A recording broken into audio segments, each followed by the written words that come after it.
Hello, this is Tova Gaster for the Chapter 5 YouTube question 8. So for this one, the question is to draw a bar chart with bars of heights 200 or more filled with red, bars between 100 and then below 200 filled with yellow, and then less than 100 filled with green. So to do this, first I imported the turtle module, set up the turtle screen, and instantiated the turtle test. Then to make the bar chart, I created a function called drawBar with turtle and then the height of the bars. So to start with, it's teed up begin fill so that it knows when to start filling in the color.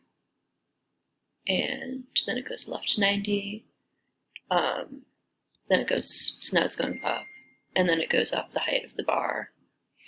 And then at the top, the turtle writes, leaves a space, and then writes the height as a string so that it writes it instead of as an int. Then it turns right again, and then forward so it goes across the bar, and then it turns back so it's going down, and then it goes back down the height. And then it turns again so that it's just facing horizontally, and then it stops filling it in.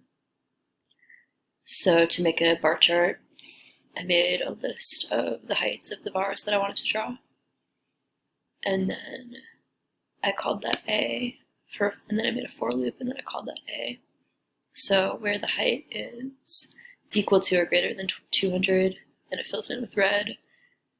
And if it's not that, then if the height is less than 200 and greater than or equal to 100, it fills in with yellow.